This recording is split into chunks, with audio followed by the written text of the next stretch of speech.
most men get rejected because they ask the wrong way. They push instead of connecting. But the right questions don't create pressure. They create attraction. When you do it right, she doesn't pull away. She leans in. I'm going to start this video with something honest. Most men don't fear intimacy. They fear rejection.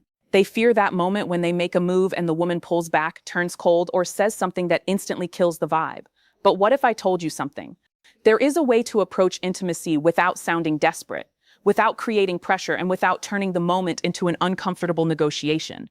It isn't a trick, and it isn't about manipulating a woman's psychology. It's about understanding something much more powerful. People become more open to intimacy when they feel safe, respected, emotionally connected, and free to choose. And if you've ever been in that situation where you thought there was chemistry, only to suddenly feel the atmosphere change, you know how confusing it can be. Maybe you wondered, what did I do wrong? Maybe you became more persistent because you thought you needed to recover the moment.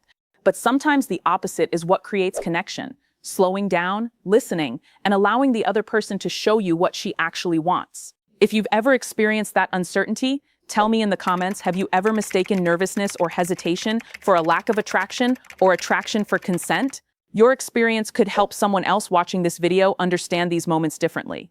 There is another important truth here. A woman isn't a puzzle that needs to be psychologically decoded so you can get a particular outcome. She is a person having her own emotional experience. Her hesitation matters. Her enthusiasm matters. Her boundaries matter. And genuine attraction becomes much easier to recognize when you stop trying to force an outcome and start paying attention to the person in front of you. Mary Smith, host of Senior Mindful Living YouTube channel. Today we're going to look at the psychology behind emotionally intelligent intimacy, why direct pressure can create resistance, why emotional safety matters, how curiosity and connection can deepen attraction, and most importantly, how to communicate your interest without making someone feel cornered. Let's begin with one of the biggest mistakes people make. They assume that asking for intimacy is simply about finding the perfect words. It isn't. The words matter, but the emotional environment surrounding those words matters even more. Imagine two people sitting together after a wonderful evening. They've laughed, shared personal stories, and there is clearly chemistry. One person suddenly says, "So, are you coming home with me?" Technically, that's a question, but emotionally, it can feel like a demand for a decision. Now imagine the same moment handled differently. He looks at her and says, "I'm really enjoying being close to you. I don't want to rush anything. How are you feeling about this?" That question creates something completely different. It creates room. She doesn't have to perform. She doesn't have to guess what answer will make him happy. She can check in with herself. This distinction is supported by a well-established psychological principle known as psychological reactance. When people feel that their freedom to choose is being restricted, they can naturally feel an urge to regain that freedom. In other words, pressure can make someone want to pull away, even when they were interested beforehand. That's why confidence isn't about getting someone to say yes. Real confidence is being emotionally secure enough to accept either answer. And ironically, that security can make you more attractive. Think about a real-life example. A woman named Anna has been dating someone for several weeks. She likes him, she feels chemistry. One evening, they're sitting together after dinner. He moves closer, and she becomes quiet. An insecure response might be, "What's wrong? Don't you like me?" Now, she's not only processing her own feelings, she's also responsible for managing his emotions. A more emotionally intelligent response would be, "We don't have to rush. I'm enjoying being here with you. Notice what changed. Nothing was taken away. Nothing was demanded. The emotional pressure disappeared. And now Anna has room to decide what she wants." That is the first principle. Don't treat hesitation as an obstacle you need to overcome. Treat it as information. If she pulls back, pause. If she becomes uncertain, slow down. If she says no, accept it without punishment, guilt, sarcasm, or emotional withdrawal. And if she enthusiastically moves closer, communicates interest, or clearly expresses what she wants, you can respond to that openness while still checking in when necessary. This isn't weakness. It's emotional intelligence. Now here's where things become especially interesting. Attraction often grows through emotional experiences rather than through one dramatic moment. You may have experienced this yourself. Someone wasn't particularly interesting when you first met them. Then you had a conversation that lasted 2 hours. You discovered that you shared the same sense of humor. They remembered something you had mentioned weeks earlier. They listened when you spoke about something personal. Suddenly you started seeing them differently. The person didn't necessarily change. Your emotional association with the person changed. This is one reason connection can become more powerful over time. Positive interactions can create familiarity, trust, emotional closeness, and anticipation. But there is a crucial difference between building anticipation and deliberately creating uncertainty. Healthy anticipation sounds like, I'm looking forward to seeing you again. Manipulative uncertainty sounds like intentionally disappearing to make someone anxious. One creates warmth, the other creates insecurity. If your goal is genuine intimacy, choose warmth. Here's a practical exercise you can use. The next time you're on a date, stop thinking, how do I get her to like me? Instead, ask yourself 3 quiet questions. Is she comfortable? Is she engaged? And am I actually listening? Those 3 questions can completely change your behavior. You'll notice whether she's asking questions back, contributing to the conversation, maintaining comfortable engagement, and communicating interest. You'll also become more aware of signs that she wants to slow down. And here's another powerful exercise. Practice expressing interest without attaching an outcome. Say, I really enjoy talking with you, or I feel very comfortable around you, or simply, I'm attracted to you. Then stop. You don't immediately need something in return. This is powerful because it separates attraction from entitlement. You can desire someone without believing they owe you access to them. And that distinction is at the heart of mature intimacy. Now let's talk about something people often misunderstand: confidence. Many men think confidence means never showing uncertainty. Confidence means being able to communicate honestly without collapsing if the answer isn't what you hoped for.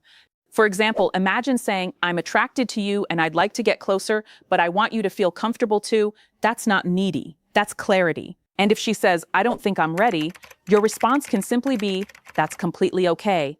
I appreciate you telling me. That response may feel incredibly simple, but it communicates something profound. Your respect doesn't disappear when you don't get what you want. That is trust-building behavior. And trust is especially important because vulnerability requires a sense of interpersonal safety. Research across relationship psychology consistently points toward responsiveness, trust, and feeling understood as important ingredients in close relationships. Now let's address another popular idea: mirror her desire. There is some truth in the underlying principle, but it needs to be understood correctly. Don't copy every movement she makes as some kind of secret psychological technique. Instead, match her level of openness. If she's having a deep conversation, don't suddenly turn everything sexual. If she's being playful, allow yourself to be playful. If she becomes serious, listen. If she creates physical distance, respect it. If she clearly communicates affection, you can reciprocate naturally. This is not manipulation, it's calibration. Think of a good dance. One person moves, the other responds. Neither person drags the other across the floor. Healthy intimacy works the same way. There is another question that can create meaningful connection without creating pressure. How does this feel for you? That's a remarkably powerful question because it moves the conversation away from performance and toward emotional awareness. You can also say, is this comfortable? Would you like me to slow down? Do you want to keep going? Would you rather just stay here and talk? These aren't unromantic questions. In the right context, they can actually make intimacy feel safer and more connected. And here's the part many people don't expect. Clarity can actually increase attraction because uncertainty about boundaries decreases. When someone knows they can say no without consequences, their yes becomes more meaningful. That's the difference between consent and compliance. Compliance is when someone goes along because they feel pressured. Consent is when someone genuinely chooses. And if you're looking for a meaningful connection, you want the second one. Now imagine a different scenario. You're sitting beside someone you care about. The conversation becomes quiet, there's eye contact. You both smile, you can feel the tension. You don't need a psychological trick. You don't need a dark psychology phrase. You can simply say, I really like this moment, then pause. Maybe she says, me too. Maybe she moves closer. Maybe she says she's nervous. Maybe she changes the subject. All 3 responses give you valuable information, and that's the real secret. Don't try to control the outcome. Learn to read the moment. Because intimacy isn't created by removing someone's ability to say no. It's created by making both people comfortable enough to honestly say yes or no. If she says no, don't turn cold. If she needs time, don't punish her with silence. If she changes her mind, respect that too. Consent isn't a one-time permission slip. People can change their minds at any point. And this principle doesn't make attraction weaker. It makes the connection more authentic. So if you remember only a few things from today's video, remember these. Don't rush emotional closeness. Don't interpret hesitation as a challenge. Don't use jealousy, withdrawal, guilt, or psychological games to create desire. Express your interest clearly. Ask how she feels, pay attention to her response, and most importantly, become comfortable with the fact that attraction cannot be forced. You don't need to convince the right person to feel something. You need to create an environment where both people can discover what they genuinely feel. That is far more powerful than any manipulation technique. And perhaps the biggest lesson of all is this: the goal isn't to eliminate rejection. The goal is to become the kind of person who can handle rejection with grace, respect, and self-respect. Because when you stop being terrified of hearing no, you stop behaving desperately. You become calmer, you listen better, you communicate more honestly, and ironically, that's when your relationships often become much more attractive, meaningful, and emotionally intimate. So here's my question for you. What do you think creates stronger attraction? Intense chemistry, emotional safety, or a combination of both? Tell me your answer in the comments. And if you've ever experienced a situation where slowing down actually brought two people closer, share that experience too. If this video gave you a different perspective on attraction and intimacy, like the video, share it with someone who might benefit from hearing it. And subscribe to Senior Mindful Living for more conversations about relationships, psychology, emotional connection, and human behavior. Because sometimes the most attractive thing you can give another person isn't pressure, it's the freedom to choose you.